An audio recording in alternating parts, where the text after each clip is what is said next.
Welcome to Bite-Sized Folklore, where we explore the strange, the forgotten, and the whispered legends from the edges of the known world.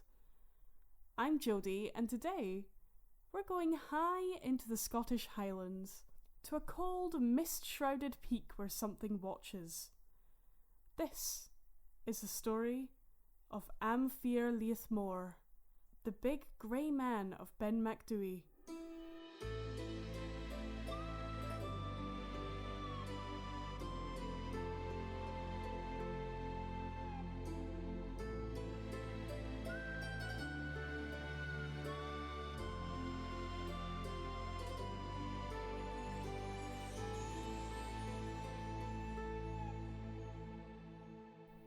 Ben Macdui isn't just any mountain. It's the second highest peak in the UK, rising over 1,300 metres above the sea level in the heart of the Cairngorms in northeastern Scotland. It's a place that demands respect.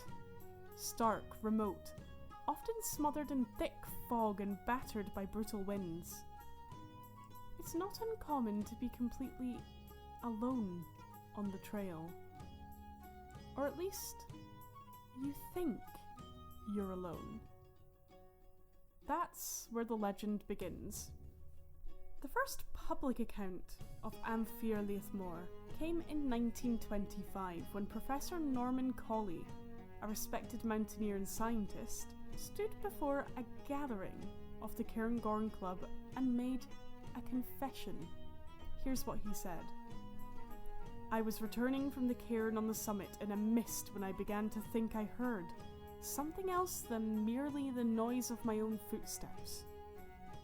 Every few steps I took, I heard a crunch, and then another crunch, as if someone was walking after me. But as I walked on, and the eerie crunching kept pace with mine, I got the feeling of something following me, then walking beside me, and then something overtook me. He never saw it, but he fled, sprinted, he admitted, all the way down the mountain. Now, Colley wasn't the type to spook easily, and once he spoke, others came forward with similar stories. Over the decades, hikers and climbers have reported unshakable feelings of dread, echoing footsteps that don't match their pace. Tall shadows glimpsed through the mist, and in some rare cases, an actual sighting of a massive humanoid figure, over 10 feet tall, completely grey and silent. One of the most chilling accounts came from the naturalist Alexander Tunin in the 1940s. He claimed that while hiking near the summit, he actually fired his revolver at a looming figure that emerged from the fog, only for it to vanish without a trace. He didn't just sense a presence, he saw something, and it terrified him. So what exactly is Am Fear Liath Mor? There's a few different theories. One of them is that it's a folkloric spirit. Some people believe it's a kind of nature guardian, a remnant of ancient Celtic or even pre-Celtic belief. A being tied to the spirit of the mountain itself, something neither good nor evil but primal, protective, watching. Others believe it's a psychological phenomenon. They argue it's a case of isolation-induced hallucination, a product of altitude fatigue, sensory deprivation, and the eerie acoustics of the mountain.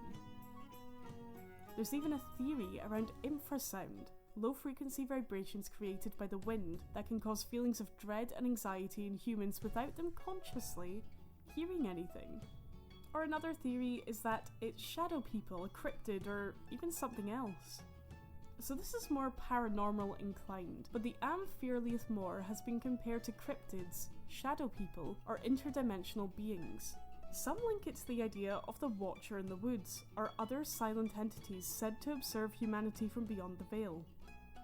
But here's the thing, unlike creatures like Bigfoot, the Grey Man isn't seen wandering through forests or leaving prints behind. He's not even always seen at all. The legend endures not because of what people see, but because of what they feel. Ben Macdui has a personality of its own. The landscape itself is stark and dramatic. Granite boulders, sudden cliffs and deep silence. The mist can roll in quickly and blind you, and the wind, it can howl so fiercely it drowns out your own thoughts. Some climbers speak of feeling watched the moment they're near the summit. A kind of oppression in the air. A presence just beyond sight, always a few steps behind, but never there when you turn around. Even in recent years, hikers and climbers on Ben Macdui report odd experiences. Social media has sparked a wave of amateur ghost hunters and folklore fans trekking to the summit to see if they could meet the Grey Man themselves. But the mountain does not perform on command. Whether it's a trick of the mind, a spiritual echo, or something else entirely, the legend lives on because the feeling lingers. You don't forget dread. And if you've ever felt truly alone in the wilderness, but weren't, then you already know something of what they're describing. So what do you think? Is Am Fear Liath Mor a myth? A mountain's illusion? Or is he real? A shadow walking just a few steps behind you?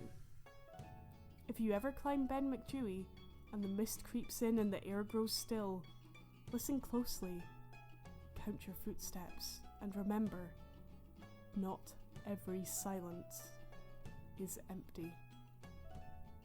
Thank you for listening to Bite-Sized Folklore. If you enjoyed this story, follow the show for more short journeys into myth, mystery, and the unknown.